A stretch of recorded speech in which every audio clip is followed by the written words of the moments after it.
এই দুটো হলো ওয়ালটন কোম্পানির সোডো স্টেবিলাইজার। এই স্টেবিলাইজারগুলোর মধ্যে 100-80টা স্টেবিলাইজারে এই সমস্যাটা কিছুদিন পর দেখা দেয়, অর্থাৎ কয়েক বছর পর।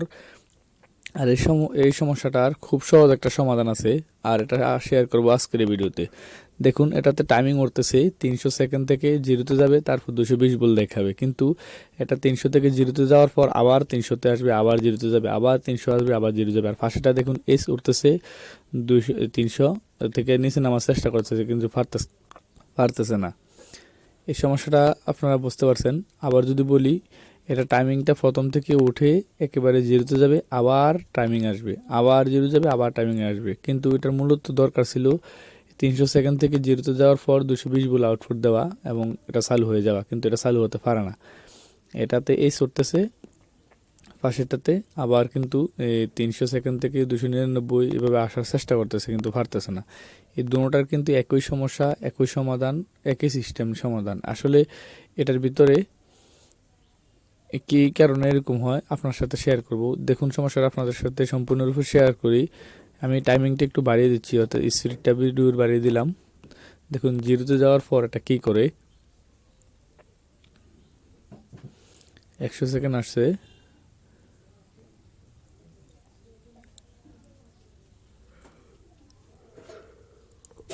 দেখুন এখানে সেকেন্ড এখন জিরোতে যাবে, জিরোতে যাওয়ার পর বাম পাশেরটা আবার এই দেখুন অ্যাভারেজ দিয়ে আবার 300 থেকে আবার নিচের দিকে আসার চেষ্টা করবে, আবার 300তে যাবে, আবার আসবে, কিন্তু ভোল্টেজ আউটপুট দিবে না। 220 বল বা 25 বলও আসবে না। এই সমস্যাটার খুব সহজ একটা সমাধান। তার আগে একটু বলে নেই, আপনারা যারা এই ধরনের কাজ শিখতে চান, যেমন যে কোনো ধরনের সিলিং ফ্যান বা যে কোনো ধরনের ফ্যান, যে কোনো ধরনের মোটর, ইজি ব্রেকের মোটর, চার্জার, পাওয়ার টুল জাতীয় ড্রিল গ্রাইন্ডার বা হাউস ইলেকট্রনিক্স, ফ্রিজ ইত্যাদি, তারা চাইলে সরাসরি আমাদের কাছে এসেও শিখতে পারেন, কিংবা আমাদের ইউটিউব চ্যানেলটি ভিজিট করে বিস্তারিত ভিডিওগুলো দেখেও শিখতে পারেন। যাই হোক, এটা আমরা সর্বপ্রথমে খুলে নেব। আর এটার ভিতরে তেমন কোনো কিছু নাই, সোজাসুজি একটা সার্কিট আছে। আর মূলত কোনো এটা স্টেবিলাইজার না, এটা বলে স্টেবিলাইজার, মূলত এটা হলো টাইমার, যে কারেন্ট আসার 300 সেকেন্ড পর এটা চালু করে দিবে, স্টেবিলাইজ অর্থাৎ ভোল্টেজ আপ ডাউন ফিক্সড করে দিবে। এটা পারে না এটা করতে। যাই হোক, এখানে দেখুন একটা বুস্টার আছে। এই বুস্টারটা অ্যাডপ্টার আপনারা চিনেন, বা ট্রান্সফরমার, এগুলোর পরিবর্তে এটা ব্যবহার করা হয়। এটা অনেক বছর চলার পর এটা দুর্বল হয়ে গেলে এটা ভোল্টেজ ঠিক মতো দিতে পারে না, অর্থাৎ এম্পিয়ার ঠিক মতো দিতে পারে না। এই জন্য যে পাশে থাকা রিলে আছে, রিলে ঠিকভাবে চালু করতে পারে না। রিলে চালু করতে তো নির্দিষ্ট পরিমাণে একটা এম্পিয়ারের প্রয়োজন, আর এটা দুর্বল হয়ে যাওয়ার কারণে এটা দিতে পারে না। এই জন্য এটা চেঞ্জ করে দিলেই আপনাদের কাজটা 100% ঠিক হয়ে যাবে। আর যেহেতু এটা সম্পূর্ণরূপে খারাপ হয় নাই, এই জন্য আমরা সম্পূর্ণরূপে খারাপ হলে কিন্তু ডিসপ্লেও আসতো না। এই জন্য আমরা শুধু এটার পাশে সাপোর্টিং হিসেবে আরেকটা ইয়ে দিয়ে দিব, বুস্টার। দেখুন এখানে পয়েন্টটা লেখা আছে 105 কে 400 ভোল্ট।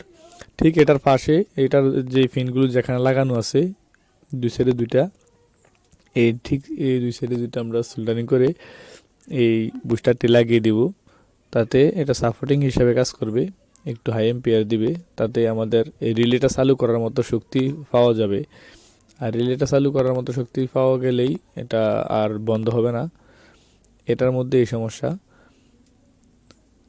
আশা করি বুঝতে পারছেন। অর্থাৎ মনে করেন আপনি একটা 6 ভোল্টের অ্যাডাপ্টার ব্যবহার করছেন, এখানে এটা পুরনো হয়ে যাওয়ার কারণে এটা 3 ভোল্ট 2 ভোল্ট এরকম দিচ্ছে।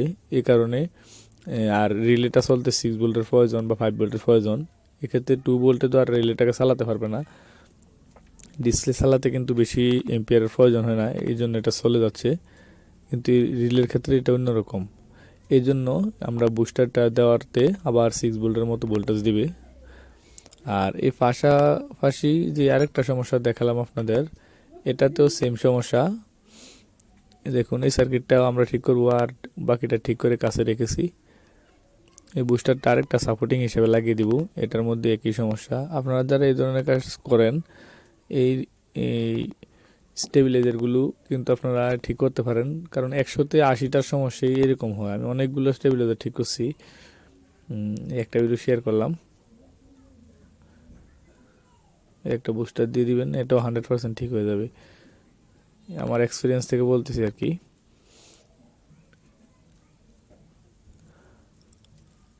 যাই হোক, এটার কাজটাও শেষ।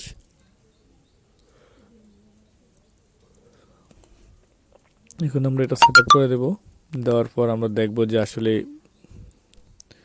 সমস্যাটা সমাধান হলো কি না। 100% হবে, এগুলো আমি অনেক কাজ করছি, এই জন্য আমি বলতেছি। দেখুন এটাতে পয়েন্ট এখন চলতেছে এখনো।